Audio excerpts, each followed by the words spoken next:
Inilunsad kamakailan ang komprehensya ng mga batayang sektor ng Gitnang Luzon, kung saan nagtipon-tipon ng humigit kumulang 150 mga kinatawan ng iba't ibang sektor at asosasyon upang kumalap ng 1 milyong pirma upang paigtingin at patuloy na suportahan ang GPB o Grassroots Participatory Budgeting na ginanap sa Sierra Madre Suite Conference Hall, Palayan City, Nueva Ecija. Ayon kay Marco Polo Ferrer, National Secretary ng Kilos Mamamayan, na ang layunin ng kampanya sa 1 milyong pirma ay upang magpatuloy, maisabatas at maging permanente ang GPB bago pa man matapos ang administrasyon ni Pangulong Aquino. Binunga nung sa paniniwala na kailangan magtuloy-tuloy itong grassroots participatory budgeting after the Pinoy administration. Kasi katulad na nasabi nga kanina, pagkatapos ng administrasyong ito, ay ano ba ang mangyayari? Hindi naman matutuloy. Pero kung yan ay isa sa batas, mapapakinabangan yung ganitong uri ng programa na sabi nga ng isang speaker kanina,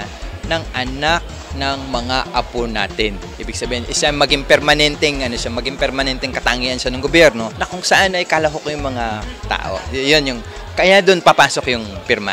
No, yung pirma na yan ay ipapaabot namin sa Kongreso. Ang GPB ay isang proseso kung saan ang mga ordinaryong mamamayan ay nagiging kasangkot sa budgeting process na sila mismo sa kanilang samahan sa pamamagitan ng mga CSO o Civil Society Organization ang magbabalangkas ng mga programa at nagkakaroon ng pakikipag-ugnayan sa mga local at national government agencies upang makabuo ng isang budget planning team. Mamamayan mismo ang nagsasabi itong aming kalagayan at ito rin sa tingin namin ang aming solusyon.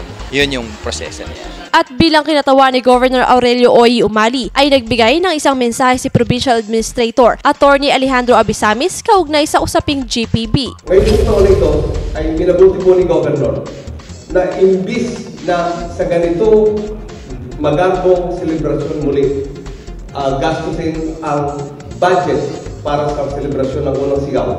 Na iyan naman po ay taon-taon ay may appropriation po sa budget po ng lalawigan.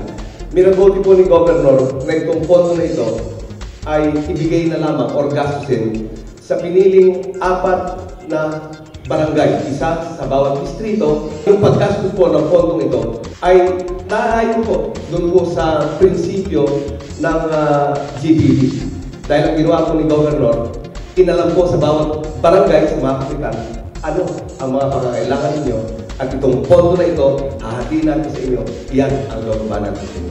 Samantala, kasabay noong araw na yon ang awarding of checks for GPB projects na pinangunahan ni Abraham Pascua, Provincial DILG Director, para sa probinsya ng Nueva Ecija na mayroong kabuuang halagang 32,598,478 pesos mula sa mga piling 17 bayan sa District 1, District 2 at 3 na dumaan sa tamang batayan at proseso ay magiging benepisyaryo ng nasabing programa. Una na nga dito na mabibigyan ng tseke ang bayan ng Karanglan na may 3.9 million, Likab 4.75 million, Talugtog 4.7 million, Santo Domingo 3.4 million, Quiapo 8 million, General Natividad 3.15 million at Lupao na may 4.5 million.